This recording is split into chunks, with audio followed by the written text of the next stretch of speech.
sir. You're about to see something really special. Really thought this part of my life was behind me. Frenzy disappeared with the drinking 3 years ago. Why now?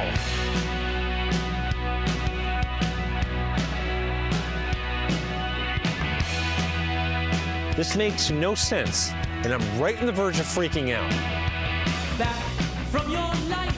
These people can be animals. What you burn. Thingy's out. Some bitter things you should never. Good cheese. Learn. Wallow through the days. Remember, cosplay's not consent. So here's to me. Congratulations, me. Yay, me. This would all be so much easier if I was hammered. Hammered. Won't be there Right. You can take away the anger, but you leave behind the pain. It's your soul I will. New ventures are always scary. Till I'm melting Blah, blah, blah. Something positive and uplifting. tomorrow, but the hurt will still remain. In your soul I'll live forever. Till I'm melting in. Don't miss our new film, The Love Song of William H. Shaw, coming soon to a streaming service near you. Hey everyone, this is Cliff from Talking Pondo. Just wanted to give you a quick heads up about spoilers on the show. We do talk about the films in a certain amount of detail, so you may want to watch the film first and then come back if you're not a fan of spoilers. Also, every now and then there's a little bit of adult language, so we wanted to give you fair warning on that. We hope you enjoy the episode, and we really appreciate you listening.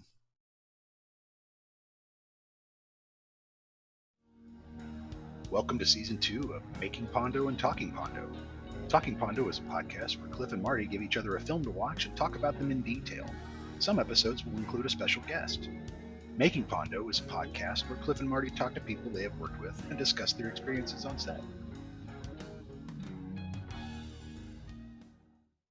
Today on Making Pondo, we talk with Richard Chomps Thompson, who played Dan in The Love Song of William H. Shaw.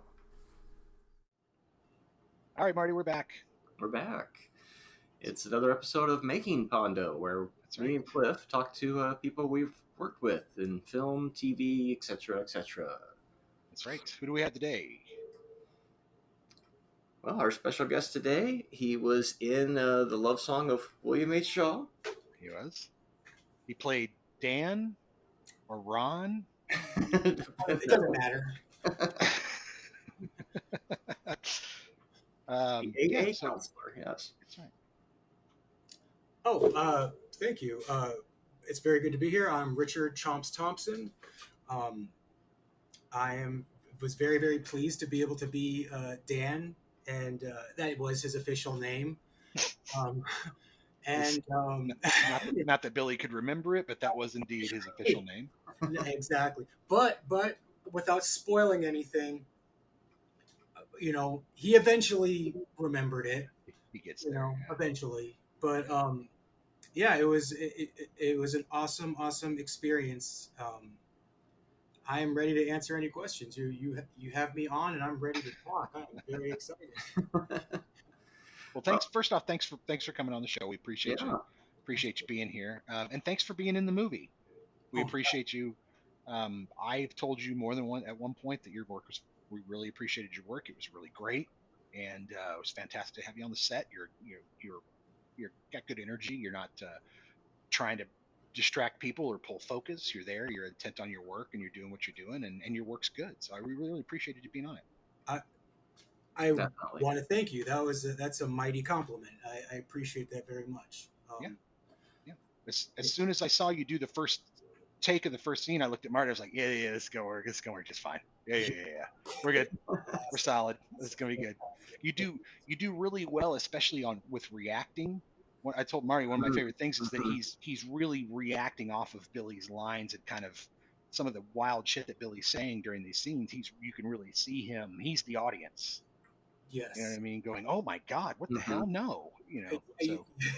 It's there's a phrase that many actors are aware of it, where it's like you're not just saying the words, you're listening, you're reacting.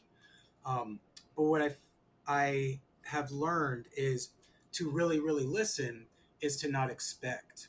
And so when Bradford says things, it's a realistic reaction because it's kind of like it's a surprise. You can know the words, but then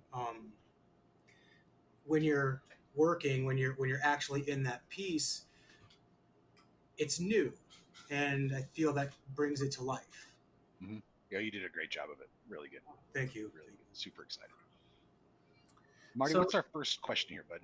Well, how did you start working with us, or how did you find us? It's been, like 4 years since we shot those scenes, which is crazy to think. But was it right. Eric that brought you to us? Well, I was following you guys around secretly in the bushes for a while. And then I ran into All Eric, right. As you and do. it was Kismet. No, I was friends with another actor, one of the major actors in it, Mike Gwill, and Okay. we were associates. And Mike was filming; he was shooting those particular scenes for your shooting schedule. And I saw a call coincidentally at the same time. I forgot where, but I saw the call, and I put in for both Dan and the alcoholic, the guy who winds up on the strip club parking lot. And I was called back for Dan. And what was really cool about it is that meeting with Eric actually is continued. Eric and I are still friends. As a matter of fact, I'm working with Eric on another project that I was very gracious to be able to work with. We're doing the crew, the casting party tomorrow. Like you're showing the episode that. Oh, nice. Oh, wow. So it's I really appreciate being able to know you. You guys have been wonderful. Even when we saw over at TusCon, I still remember our awesome Star Wars conversation. So trust me, it's really meaningful to be able to work with you too. My favorite moment of that whole screening is the lights come up after it's because that movie played to that crowd in particular like a dream. They got all the jokes, they got all the sentimentality. I think somebody at one point was crying in the audience, and then the lights come up and everybody's clapping. You come running up to me, you go, Jesus, you didn't tell me this was gonna be like a fucking real movie. I mean, like a real movie. Exactly. Do you know what you've done? And I'm like, I think so. Do you know what you I still remember that, and I have a great appreciation for you for that, because just to see the excitement in your face of like, holy crap, you really made a great film. Yeah, I think so too, but it's nice to hear other people echo that sentiment for sure. Absolutely. And I feel also because during that talk back, it wasn't just, it's always nice to hear like, great job. But, I feel that with filmmaking or any type of artistry, we don't do it just for the good jobs, right? We like to hear what landed, what connected, what made it important to you, and what made it worth it to me. Why, and it was in that audience at TusCon, yes, there were a lot of people that were invested because they were in it. They were Right. in it. But what was fantastic about it was that this movie wasn't a novelty. It's not a novelty. It's not like, hey, we just got some people and we filmed it together and it's to make ourselves feel good. It does make ourselves feel good, but it's a movie that we can share a wonderful memory in because it came out better than a lot of TV that's out there. Like, and I will tout it up. Take that every day. Real talk, absolutely. Right on. So basically, through Mike, you met Eric, and then that's another thing. It always seems like the people that we end up working with, that we connect with other people, end up making stuff, which we love. It's like, oh, cool, they end up doing a thing together. Right on. Like Bradford's doing a thing with the DP from the last picture. They did a thing, right, or something like that. I can't remember. So, right? Yeah, they did their own little thing. So there's people. It's fun. We all work together, and then suddenly everybody runs off and kind of is like, hey, you and I, let's work together, make a project. Absolutely. That's cool. There's a script, a pilot that I'm ironing out, but it's done. But anyway, I was talking to Bradford to play a hitman named Windex.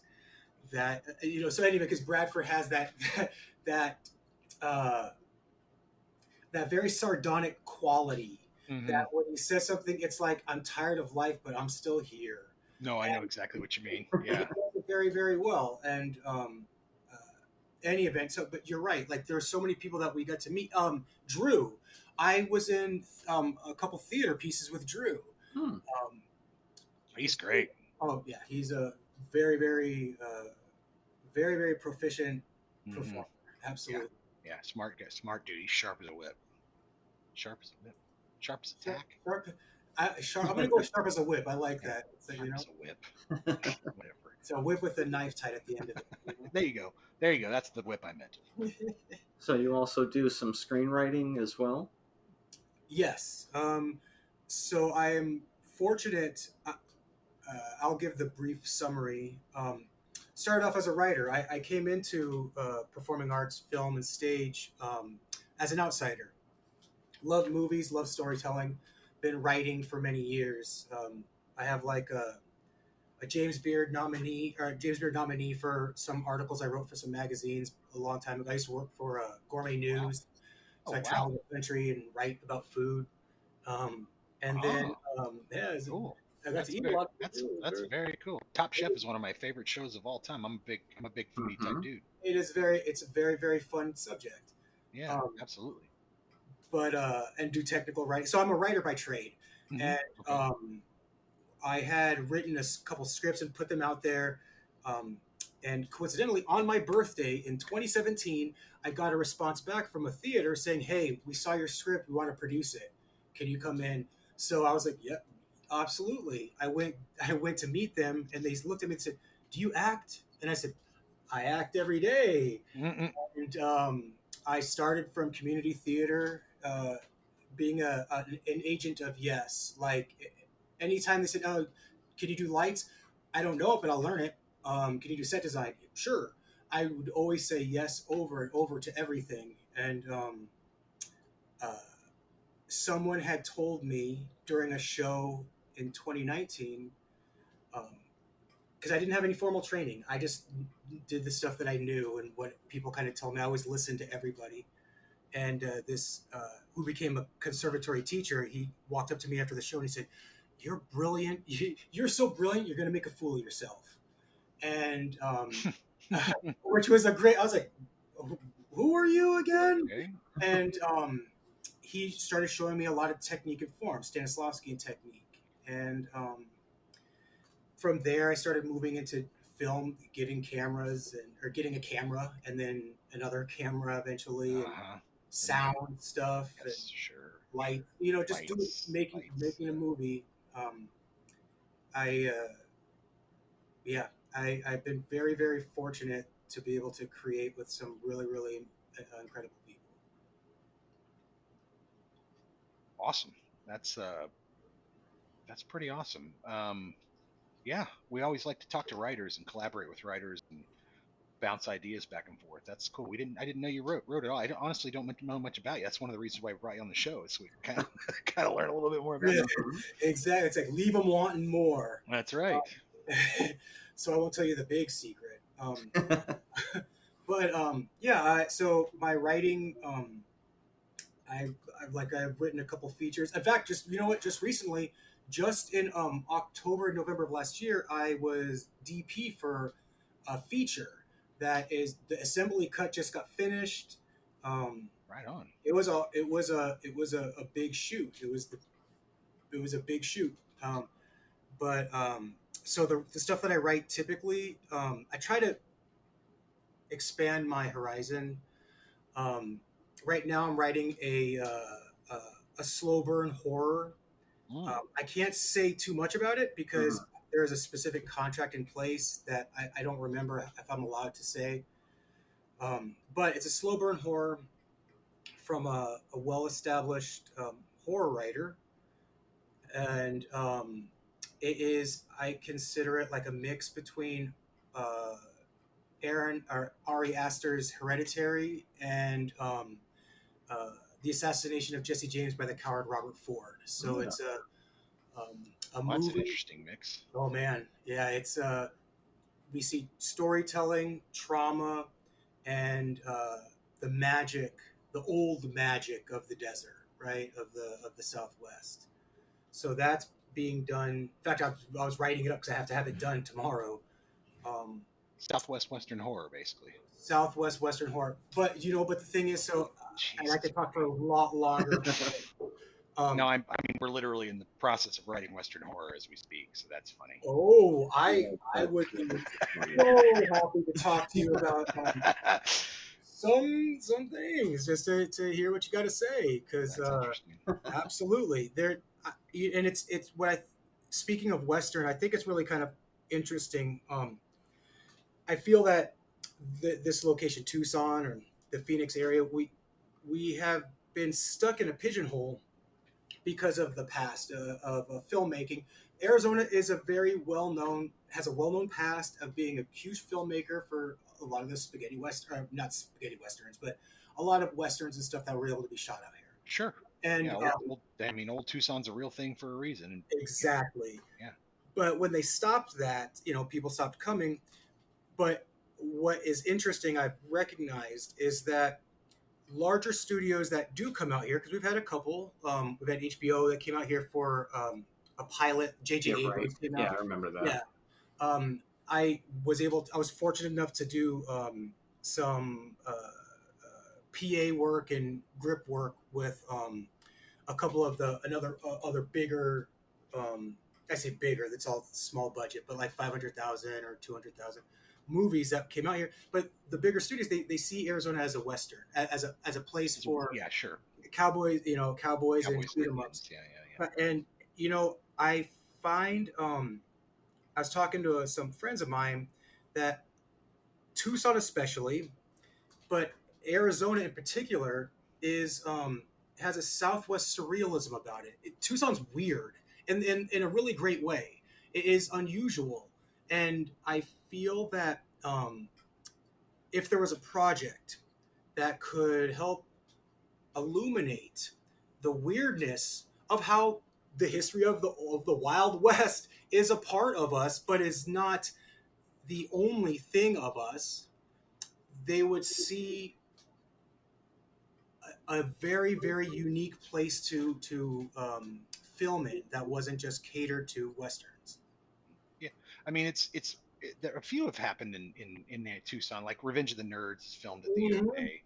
So there's been some films that aren't westerns that have been shot, but you're right. It's the town is mostly defined by that's where they shoot a lot of westerns, or used to. Right? Yeah.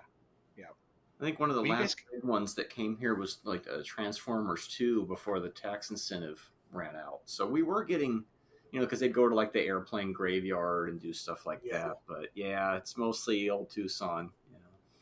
Yeah, well, but you guys have got your film incentive back now, right? So. Well, we're working on it. Yeah, they I'm not going to bog down this conversation with the funness of legislative action, but they're trying to do it in a way that is not necessarily a tax incentive, but more like a fiduciary grant, I would say, is the best analogy.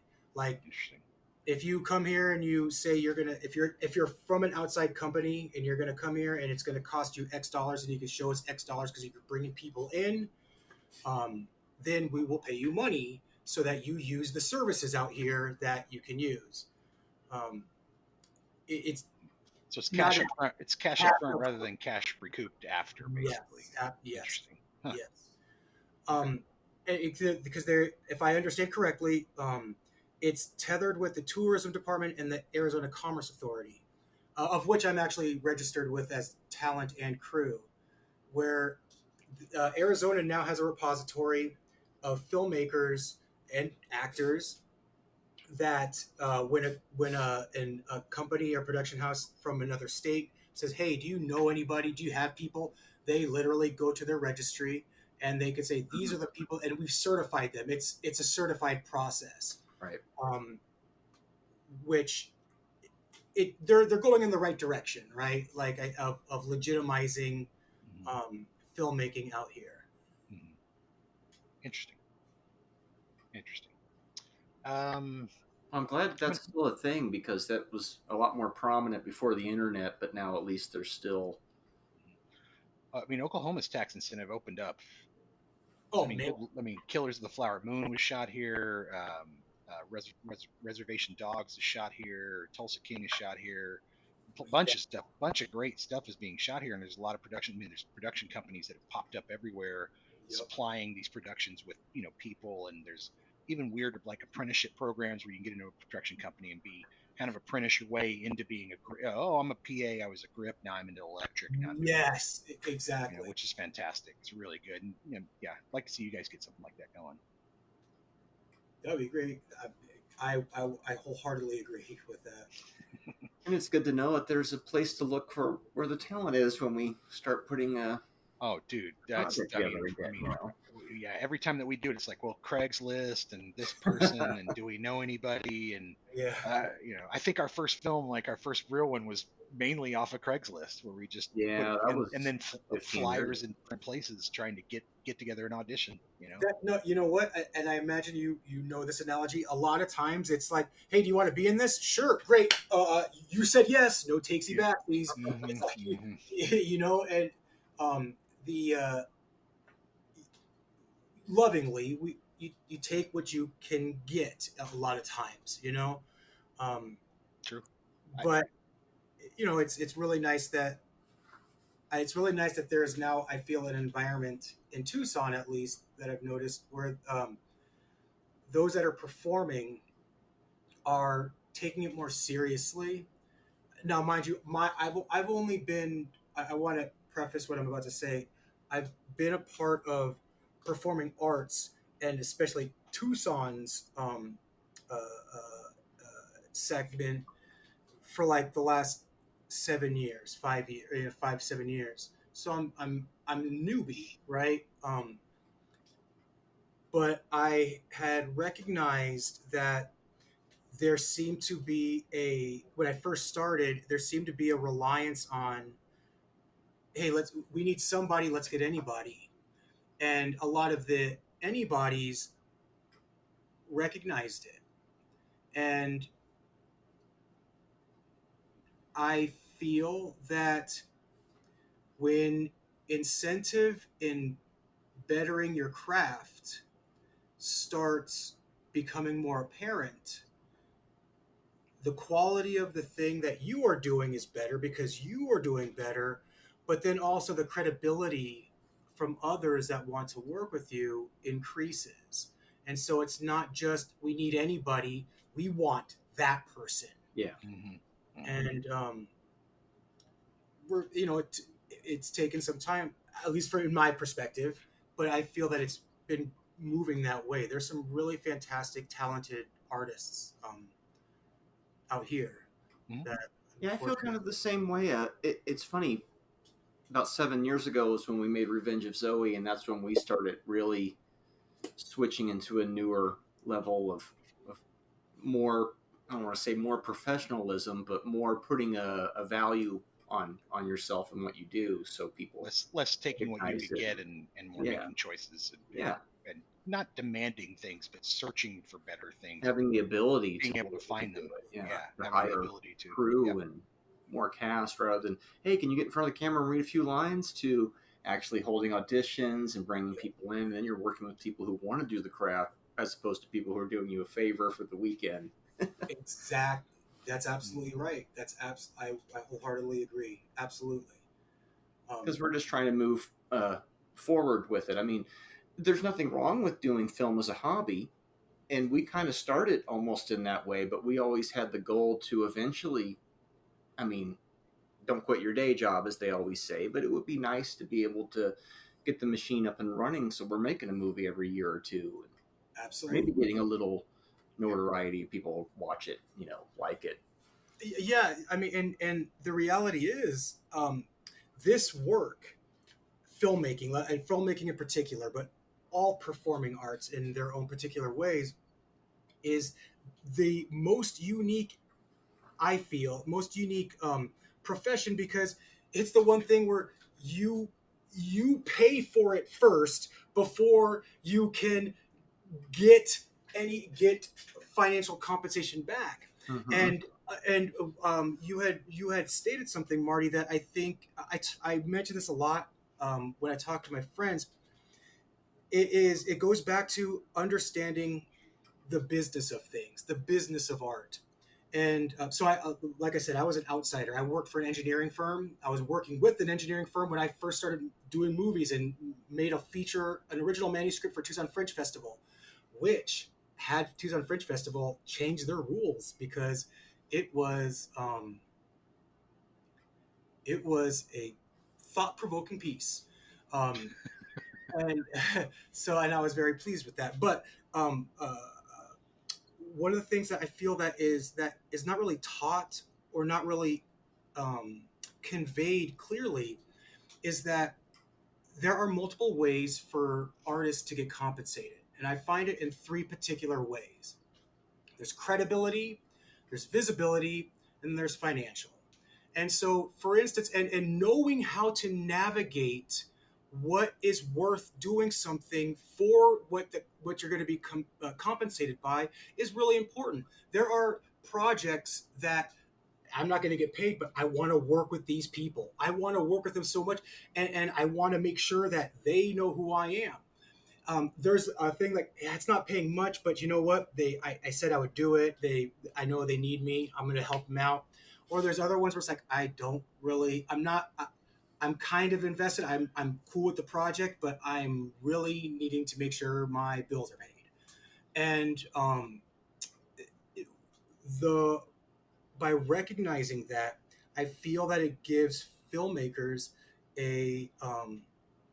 or of those that are in this environment, wanting to become filmmakers or wanting to be any role within it, allows you to better navigate this very roller coaster uh, uh, profession, because it's, as you said, 4 years ago you shot it, 4 years ago, and then a year ago or 6 months ago, a year ago, it came out. It takes a lot of time, and especially for indie film, like for movies that are coming from those that are driven by the love of the craft and wanting to build upwards. Dude, that is like all heart and soul, with the fumes in the gas tank that are driving it forward. um, so I feel that with that understanding, um, there is growth to be coming from it. I'm sorry, I could talk about this a lot. I got really excited. I was looking at the questions, and I could talk movies for a while. I could talk about this for a long time, but I don't want to. Yeah, this is what Marty and I do every 4 or 5 hours a week. Sit on a call and talk just like this. So we do have some standard questions we kind of go through. So the first one was, how did we meet you? One of mine is, do you like getting feedback as an actor? Do you like getting feedback from directors? Do you not like getting feedback? What's some good feedback that you've gotten from a director? And this is kind of a selfish question, because I like to hear what other directors are kind of telling people that are sparking with them, so I can maybe put it in my repertoire. But Yeah. I'm curious. I'm curious. How do you like to work with the director? What's good feedback you've gotten from them? Anything like that? Absolutely. Before I answer that question, I'd like to provide a very poignant analogy for this. So, like I had mentioned, I'd worked in the corporate arena um, for a while, for a number of years, and in the position that I was at, with the amount of money so I helped procure federal grants, and so like I was tasked with, this year you got to bring in 1.8 million or whatever it was. There are certain amounts, and that already incurs kind of pressure. And then you're dealing with other people with that kind of pressure, and then you're dealing with people that are acclimated to being a-holes. like, and because it works. I mean, it's a very, very bravado, and I don't mean engineering, but money procurement kind of can be. And so when I started going and working with directors, like, to me, I was like, oh, that's just an instruction. Like, to me, I have yet to meet someone who really that made me feel uncomfortable or unsafe or anything like that. They may not have been as competent as I had assumed they were, but I feel that if I'm an instrument and I'm on the stage and I have brought the things that I think, or in film, and I bring the things that I do, but they say, okay, do it angry. Now that may not be a clear instruction, so I'll try to give out, oh, angry like this, or angry like there's a lot of angries. I feel that the director has a vision, and that vision, they can see it locked in their mind. A lot of very passionate directors are like this.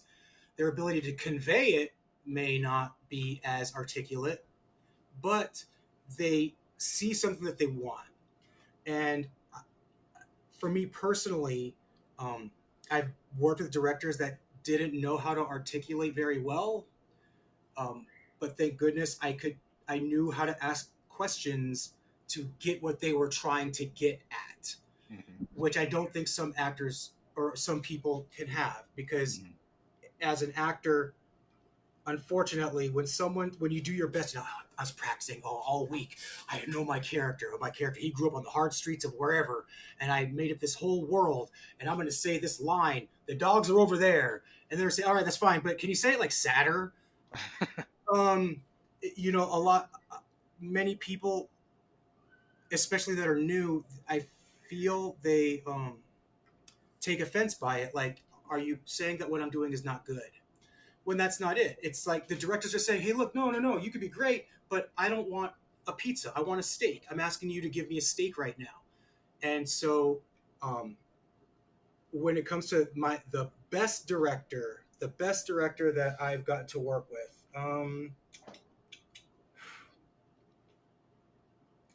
that's a very, very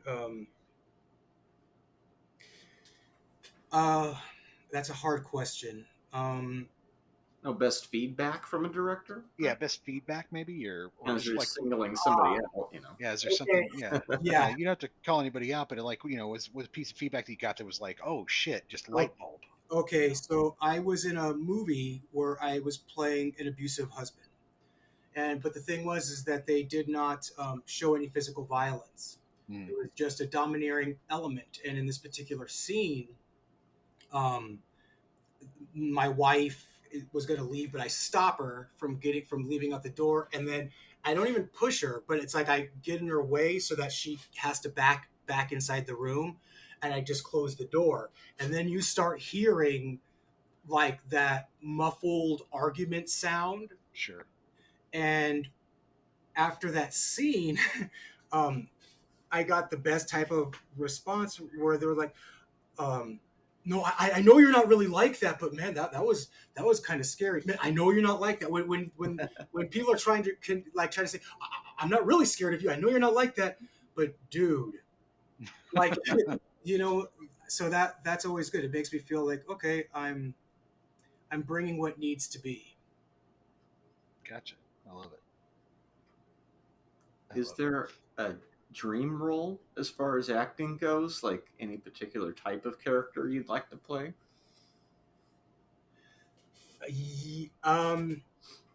Yes, I would love to play one of those characters that is on an impressionable series, but isn't the lead. I want to be the Alec Baldwin in Glengarry Glen Ross. I want to be the dude that comes in like, whoa, who is that dude? Or the Omar Little in The Wire, or the Jesse Pinkman in Breaking Bad. I want to be a character that is startlingly um, profound and lingers. If I feel that I am working towards that. I when I started doing this, like taking it seriously, I looked at it like a medical degree. Like, okay, you know what? This is going to take, if I'm going to do this in all aspects, I got to give myself 8 years of building that up and giving myself goals, because that's the hardest part. Like, uh, making money. We talked about this earlier. Mm-hmm. I had to really learn. Like, I gave up that engineering job. I had to make a choice. Do I want to act and write, or am I going to work more than full time? Because it was a lot of hours. I mean, like, it's a lot of hours, and I could, it was hitting that breaking point. I couldn't do both, and I made that choice. I ate a lot of mac and cheese and like and Campbell's soup, because, like, it wasn't it at the beginning, there wasn't much to be made, but that slow progress, you start getting more seen or recognized. Started working more in Phoenix and in Texas a couple times, and you start getting, start being able to say, yeah, these are my day rates, and Mm-hmm. uh, like for the theater out here in Tucson, I've been understudy twice at Arizona Theater Company. I have like an actor's profile with them now, which is that's like the biggest theater out here. Mm-hmm. And it's taken some time, but I've been able to leverage my writing skills to work with individuals that offer me the flexibility to do movies and do performing arts. And that's kind of that shift that needs to be done. It's like that always be on set, you know what I mean? Mm-hmm. Mm-hmm.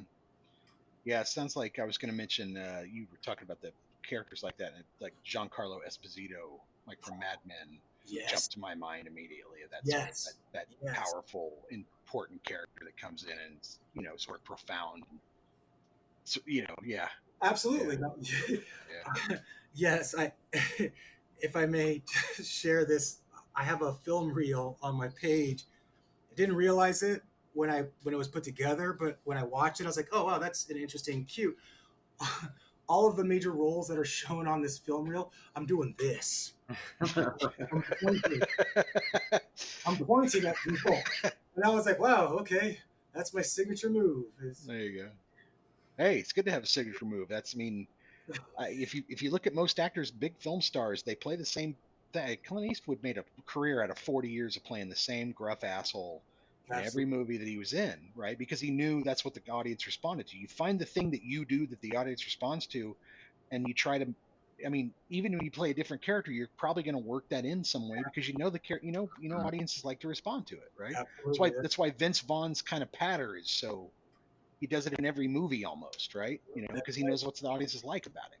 That's absolutely right. It's the Denzel Washington. It's like or the Tom Cruise. It's we know who we're getting. They play themselves as the character really well, as opposed to the I was going to say Daniel Plainview, the Daniel Day Lewis, who kind of does the exact opposite, which is phenomenal. But yeah, there's a difference between actors and movie stars, in my opinion. Yeah. Oh my God. Yes.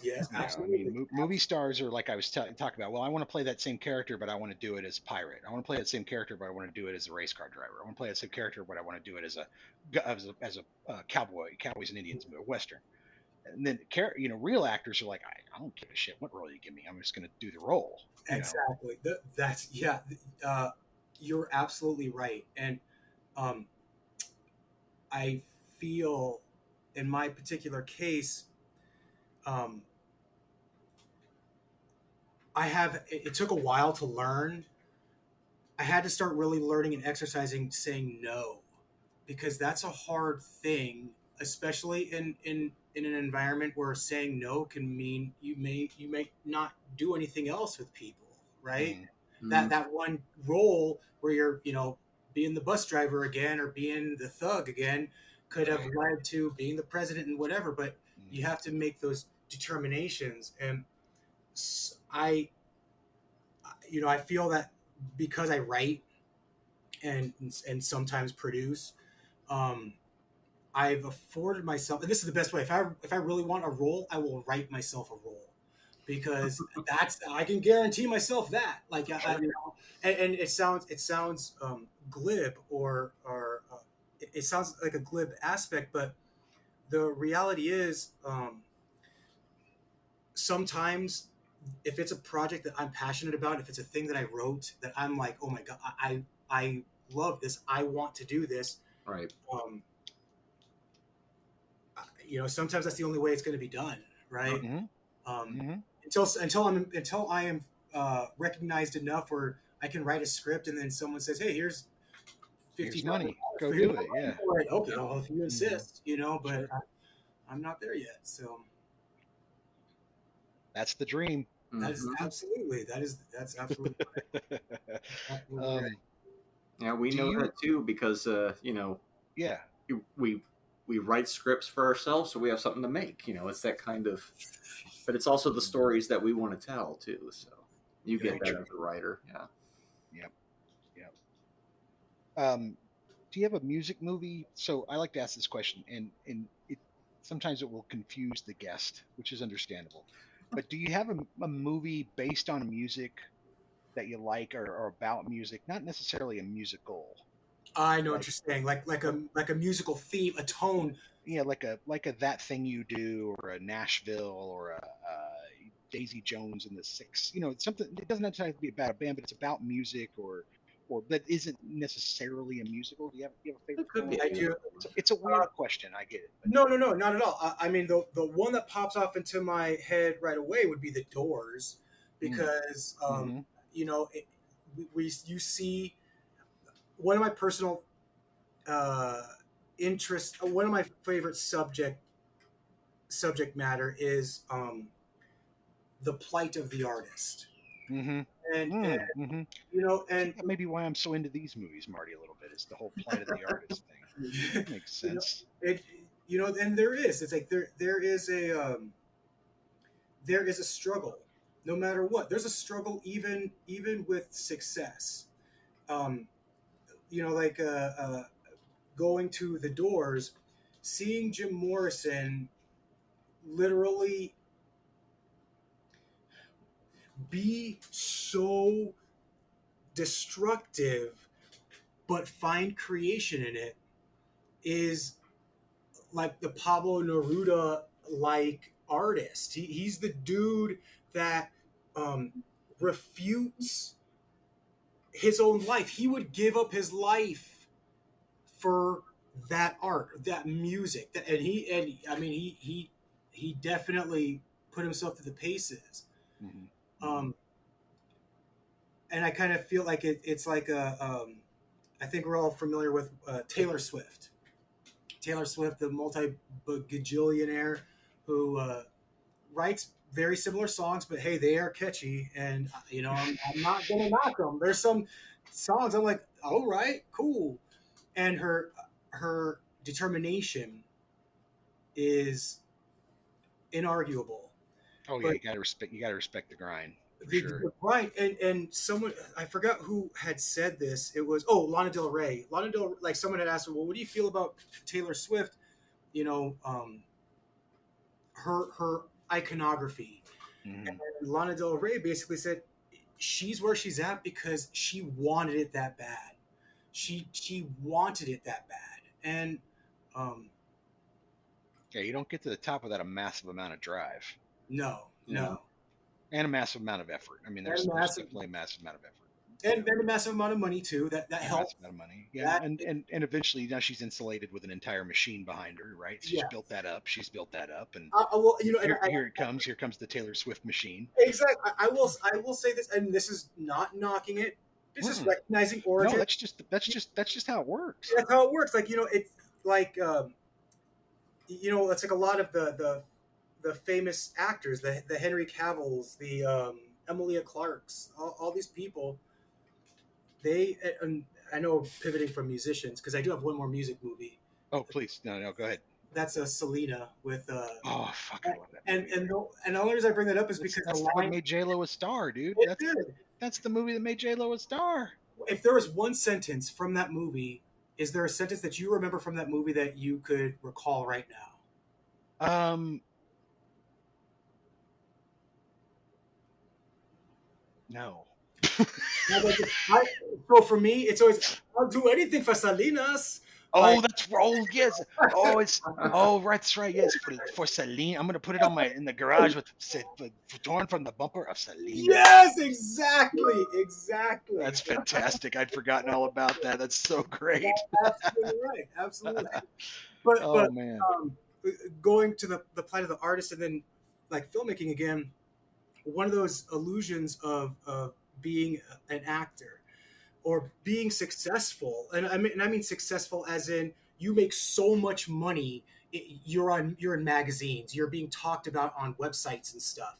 Mm-hmm. Is that Henry Cavill, he gets denied roles a lot. They go like through 400 auditions a year, and they get 2. And so that's with knowing with the consistent environment of having conservatories that they get to go to, working out, not having to worry about bills, and literally having 500 auditions to go to. And those are the movie stars. Those are the big names. What do we do when you're starting out but you're still working, from 8 to 5, and you're afraid of asking for the day off to do the movie, and if you even get selected, and it's that plight, because there are artists that are still working at Circle K, but that can come and help out. You know what I mean? Yeah, there's a soap opera star that was just killed in L.A. for I don't remember his name, but he caught three guys. He was coming off of his bar shift. He's a bartender at a club. He's on Days of Our Lives. He's a regular, and he's or at least a regular special guest. Yeah. And he has to work a bar at night to pay his bills. And he comes out of the bar, he catches 3 guys trying to steal a catalytic converter off his car, and they kill him for it. They shoot him and kill him over it, right? So it's like you can even be on television and still have a regular fucking job to pay your bills. That's the part of my mind where I'm like, Jesus, if I actually get to the point where I'm working in Hollywood and I'm on television and I have to work at Starbucks at the same time, how do I mentally deal with that shit, right? Like, what the fuck? Public is aware of this type of thing. People see people on TV and they just assume that they just assume you've made it, and you haven't made it. There's a harsh reality to a lot of it. Yeah, that's right. It's because of the lie of, I hate to say it so pessimistically, but it's the lie of the Hollywood dream. Mm-hmm. And I mean the lie is in like, oh, you know what? I'm gonna leave Omaha and I'm gonna go be discovered. All I gotta do is be a waitress for just a couple days. Or I have the best script. All I need is just to slide that script under the plate, and they'll read it and they're gonna love it, and that's gonna shoot me into frame. This is as a writer, you guys both know this. How frustrating is it in a movie where someone says, "Oh, okay, starting." Beginning, and then it's like a montage. Coffee. The end. Shut up. No. No. That's great. That's so true. It's like if there was a better truism of those that can make, because I do believe that there are those that come from the ground, go up. But that is a whole different level of expectation. It's not fun. It's harrowing in some regards, but no one wants to watch a movie of happily working at an insurance agency place, and then at night you're doing low budget comic, college flicks until you get that one movie that, oh wow, I made $7,500 Yeah, from. I don't have to work at Starbucks anymore. This is the best day of my life. You know? Right, exactly. It's always a lot of the movies they have to be like, yeah, he was a great writer, but he was addicted to heroin. What's he gonna do? Heroin or write? He was a great writer, and he had to pay his fucking bills. Let's see That's that right. movie. Now I want to write a script: heroin or write. Yeah. Sorry. You could say we woke up from the Hollywood dream and we're living the reality of you don't have to move to California. The pandemic shifted things so much that was already happening to where, I mean, even the whole Arizona scene has changed over the last few years. Yeah. The fact that we're doing this recording right now and we're all in, both you and me, Richard, are in Arizona, but Cliff's in Oklahoma, and we're making the recording happen. Like we're on the same road, taped auditions are very, very common now. You can, you don't have to go to 500 auditions. You don't have to drive back and forth in LA, living in LA, back and forth in these studios to audition. You just send in a tape. You just do a Zoom call. You just record yourself, and I mean, that's got its own level of, that's got its own level of shit you got to deal with. Oh yeah, there's still plenty of work to do, but it's shifted. Yeah, you don't have shifted to for move. sure. Yep. It absolutely has. I kind of liken it. This is a direct example of this new epoch in entertainment, storytelling, or in this case, filmmaking. If we go through, let's say, silent era to classic movies to contemporary films to streaming services, it's the first time where the whole idea of the blockbuster, that blockbuster idea is so recent, people don't really think about it. Like a lot of money that was made even from great movies like Back to the Future or anything from the 80s, 70s, 80s, 90s, even early 2000s, you made a lot of money from the back end, from DVD distribution, from tape, cable, those things, and that also encouraged the cult classic, because you know what, you could walk into a movie, you could walk around and like say, what the heck is this, and then that helps inspire that. But not only has that removal of a product altered the way in which you can make money from this art, but we're seeing it right now with this, because this, and I say this objectively, this right here, this conversation is a peripheral product, right? Sure. It's an item that helps provide depth into the team that you worked with and your thoughts and your ideas and the company itself, and the love song of William H. Shaw. It's a product as well. Sure. And what needs to start happening is how can we get paid for these peripheral products as the other hardware ones are now no more? Because I think that would be something we would all like to have, right? Well, the more things we make, the better they get, which puts more of a value on us, I guess. And yes, absolutely. It's like what we should do is we should just start doing, making coffee mugs with just our face, like, hey, Richard Chomps Thompson, and I'll just sell coffee mugs in my face. Well, we certainly want to start making some swag of Frenzy stuff. And oh my God, you absolutely should. It seems like such a perfect, Frank Powers came up to us after the screening, all energetic as well, like, why don't you have them on the t-shirts and the bumper stickers? And it's like, well, it's a great idea, but it always comes down to money as well. But even that doesn't cost that much. But that's something we'd like to do, is get more of that out there, because maybe somebody finds the button and sees the movie. Who knows? Yeah, learning to self-market is it's a weird thing. It's weird, right? You either really have an unabashed ability to sort of promote yourself, or you don't, right?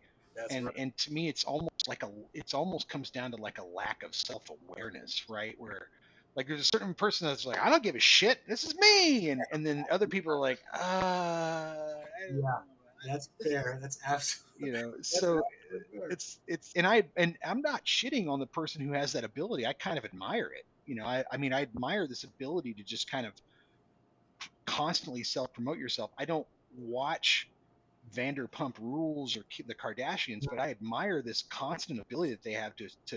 So I don't see any artistic or intrinsic value in what they do, Yep. but they seem to have this ability to promote themselves in a way that people watch their shit or it generates revenue for them, That's which right. is fucking wild to me.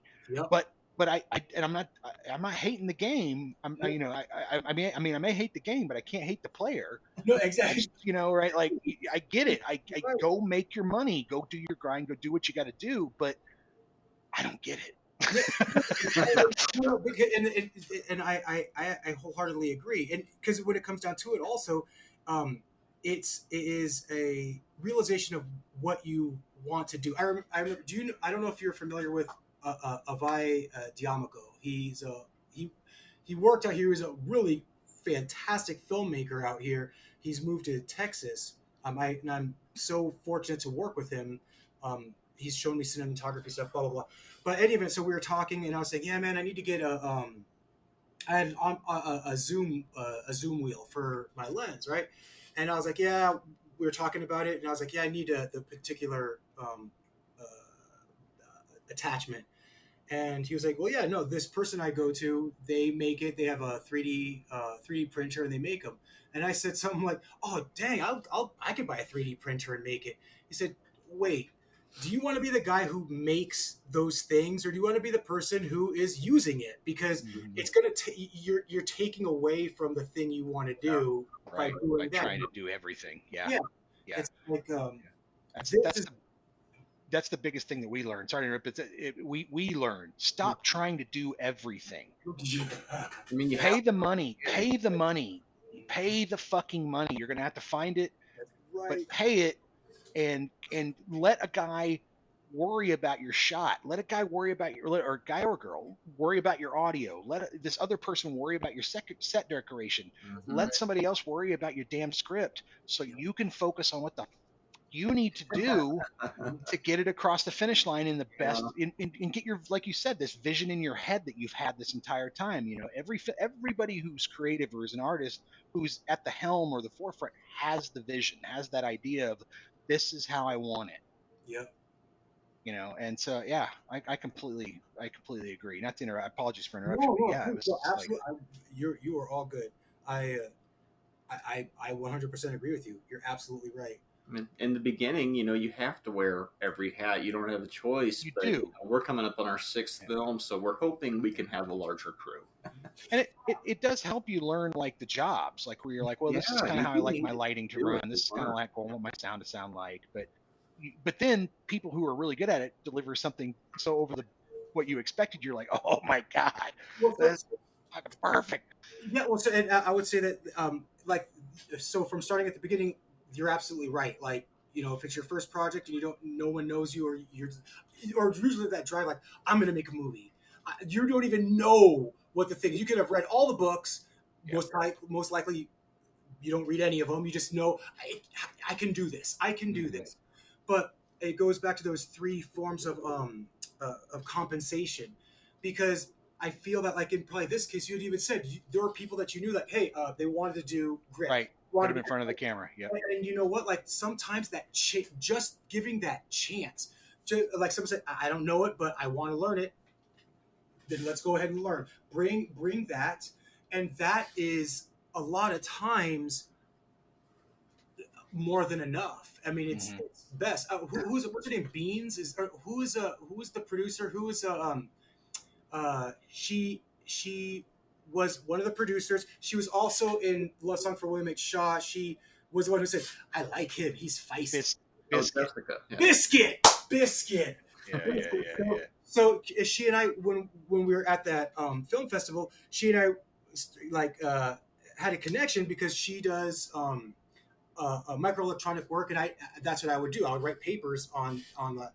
And so we were talking about that. We were talking about just the industry itself and blah blah blah. And then going into movies, it was just she, like she said that she never acted before, she never did it, but that, or she carried that, her just the acting bit, not to mention all of the other roles that she played. Yeah, she was in the movie over and over again. Yeah. Over and over again. Like she did so much, and it didn't matter that she didn't have a background in it. She had that desire to do it, and that self-drive to do it well, not just to do it, but to do it well. And she was a massive new element for us on Love Song, as far as bringing in somebody to help Jeff with the artistic side of it, the set dressing, the costumes, the thing. And then of course she comes in and does, I think she was in what, Marty, 3 or 4 costumes in that film or something like that. At least. And then, she's in the movie over and over again. Locations and props. Yeah. And, stuff locations, and props. I mean, she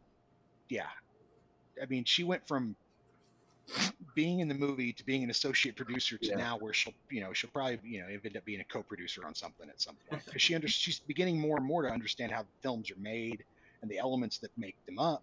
And she can manipulate quite a few of them very well, especially when it comes to the artistic side. She's fantastic at that stuff. Yeah, and not to overshadow your guys' role in it, giving the opportunity so someone can say associate producer on a film, on a feature film, on a good feature film.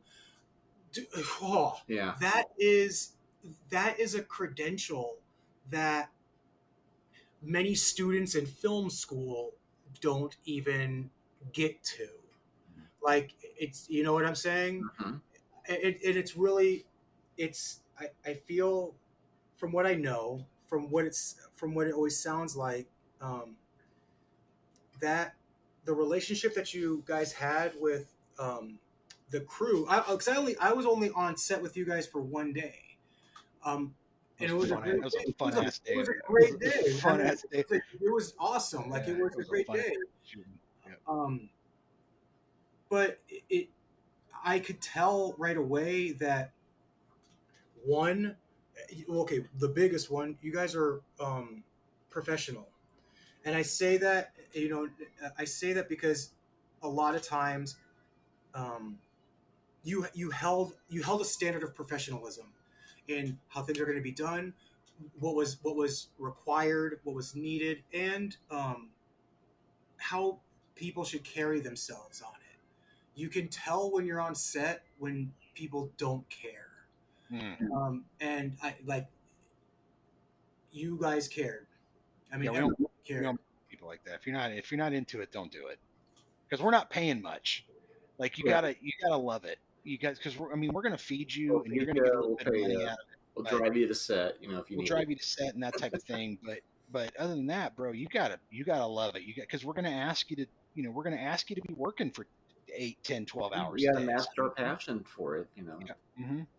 Yeah, and I think what Marty just said, I think we exude some very big passion on set, and that can be infectious. And also, I don't expect anybody to come on and do work and think that they're working for free, it's like, no, always communicate and say, hey, I need to pay my bills this month. I can't do this or that. And we'll totally understand that. We're not trying to make people work for nothing. But at the same time, we want people to share the passion that we do, because then we're all on the same page, kind of. That's absolutely right. I still go work my day job too. I don't have tons of money, but if somebody needs a little extra something to make this viable, we'll see what we can do. And we're always willing to carve up the pie too, like for the principals, for people who we really are absolutely intrinsic to what we're doing. Hey, look, if the film takes off and it makes money, you're going to get some back end. We're going to give you a percentage of the back end. Here's the take a while, but eventually might take a while. There's no telling, but right now we're like, who knows? We might be. I don't want to jinx us, but we're talking to some distributors. Maybe we're signing something for these 3 films, and we can maybe start generating some money and showing people, hey, look, after the bills got paid, you actually made you made a little bit of money. Absolutely. Here's some money to go out for dinner. I mean, it may not be a lot, but But we're all the same boat. Absolutely. It's a mark of good ethic. I'm not going to drop any names, but I can say this: It's unfortunate that there are still places you can go and work, but they are very attuned to legalities, and they understand, well, hey, if you didn't fight for your contract, or if you didn't fight to get that in writing, they can kind of ghost you. And for a day player or something, it kind of is a sucky lesson. When you're like, hey, am I going to get paid? Oh yeah, no, talk to them. Talk to them. You talk to 10 different people, but no one knows. And no one, that it's a shame that happens. So it's really cool that, I got paid to make funny faces and say some lines, You were perfect. I told you that before. You were perfect. You have a very strong ability to react in the moment. And that's so, especially in a comedy, especially when you're working against a guy like Bradford, he's a great actor. Yeah. And you're just keeping pace with him the entire time. Some of those double take faces you make were just fucking perfect. And I told Marty the first time I saw him standing behind the camera watching, I looked over, I was like, this is it. Yeah, this is the guy. Like, there's no worry about it. He's got it. And I'm super excited because he's one of the first scenes in the movie. Yes.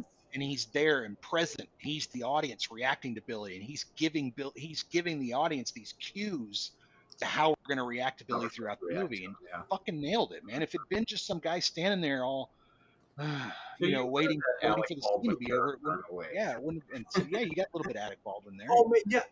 That I wanted to thank you guys. I know I thanked you during Tuskon, but I need to thank you again. Seeing it on the screen, you guys did just give me that first scene. You bookended me. Yeah, that is too. dope. Like, that is so well appreciated.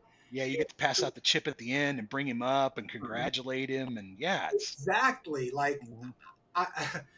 But if I wanted to ask, not even ask a question, I wanted to compliment on one major thing, because I've talked to my brother. You have no idea how many people I've talked to about this movie. And when they always say, "Well, when can I see it?" And I'm like, "I don't know. I wish I could tell you, because I don't just say you should watch this. I try to typically not do that, only because it reminds me of like being, in middle school, like, hey, you want to read my poetry? Right.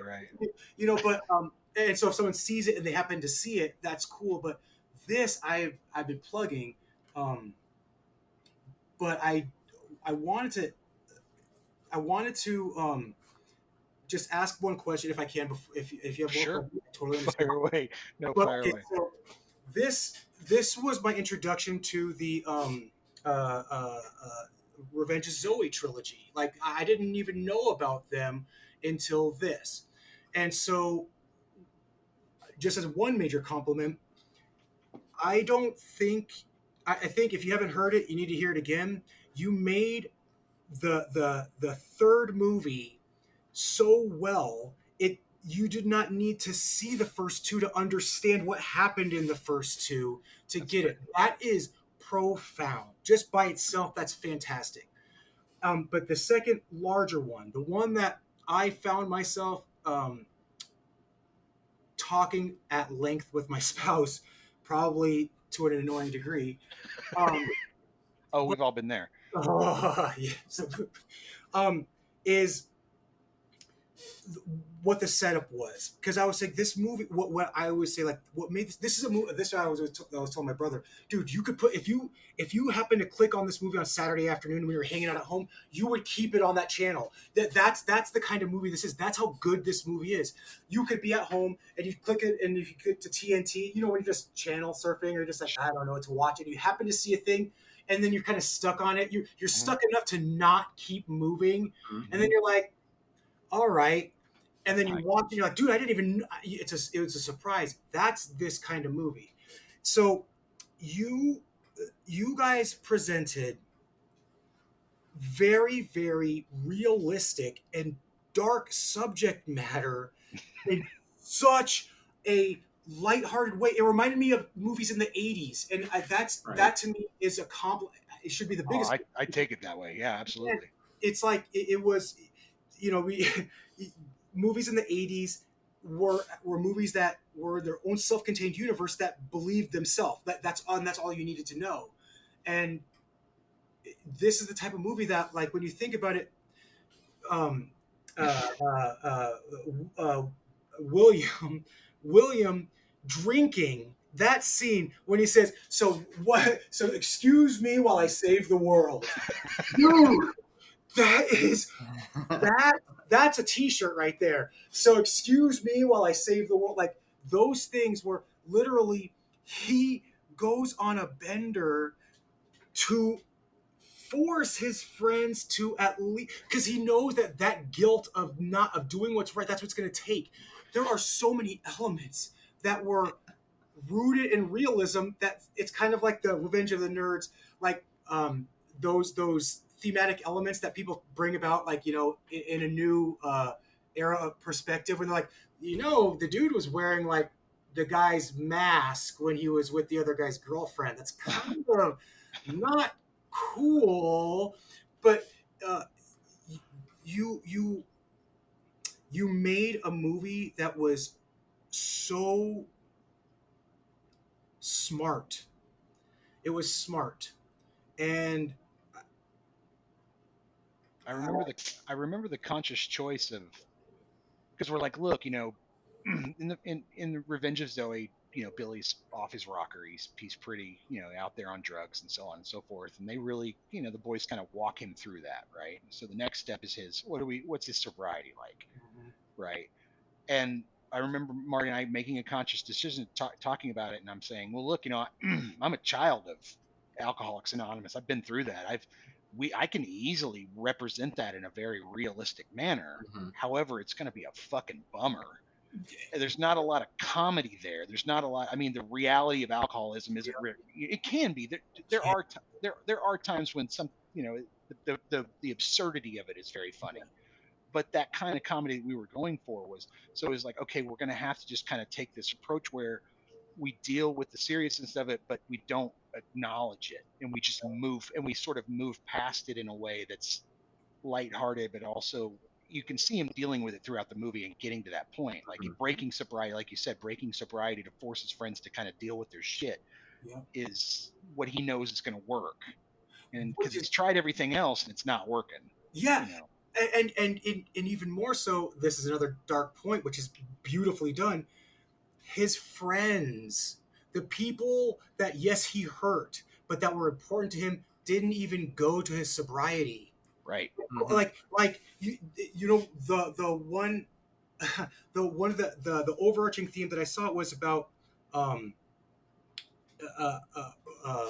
a relinquishing, but affirming the connection, or affirming a relationship, right? Like, everybody in some form or fashion throughout the movie was not taking the step forward to be cool, to do what they really wanted. Their stubbornness of whatever their intention was holding them back, and that stubbornness prevented being able to move forward and let go. Like, that's very true. And what was Eric's line? Like, he said, I'm sorry, the other gentleman, I think his name is Robert. I might be the guy who played Pete.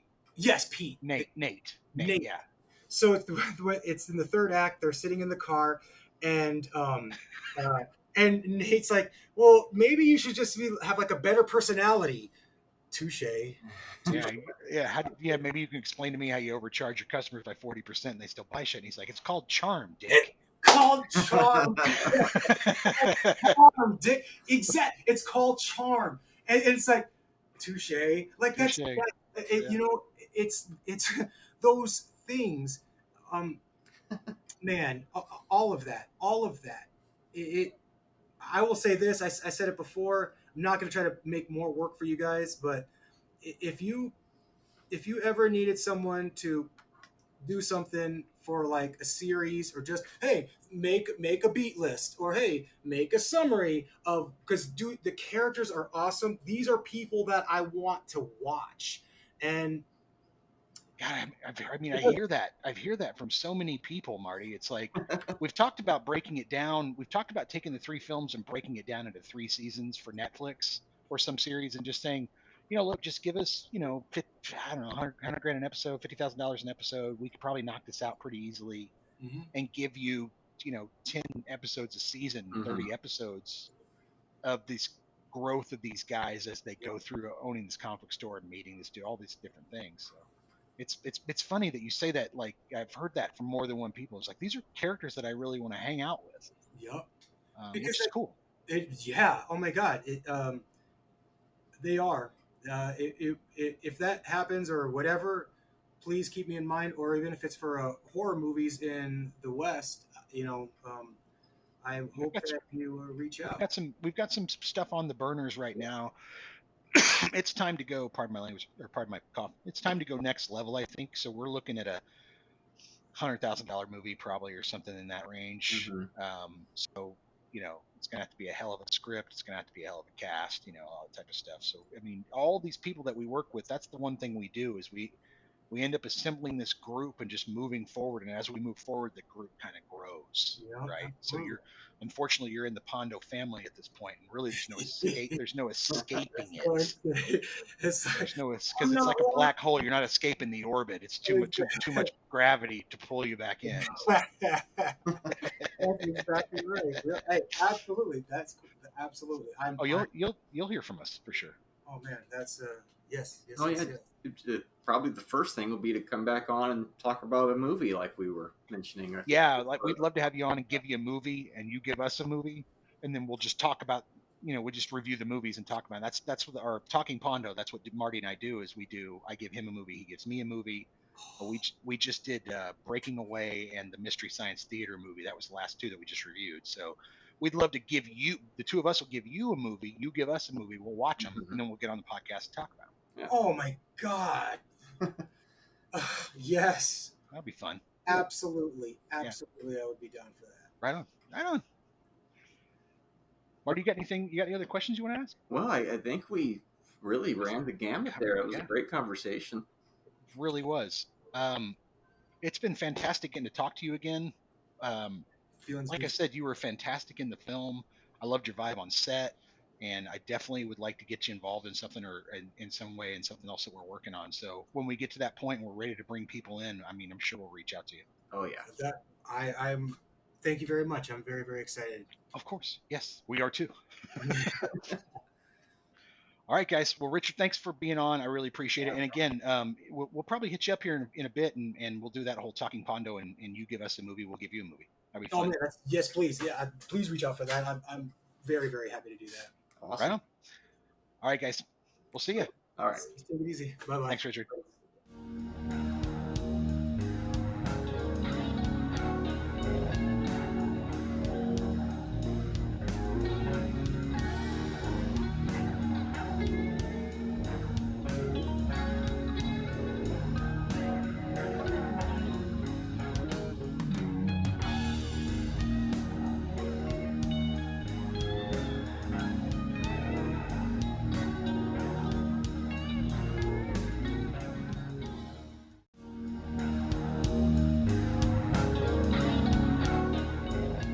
Support the show on Buzzsprout for only $3 a month. Give us a 5-star review on Spotify or the platform of your choice. And be sure to like and subscribe to our YouTube page.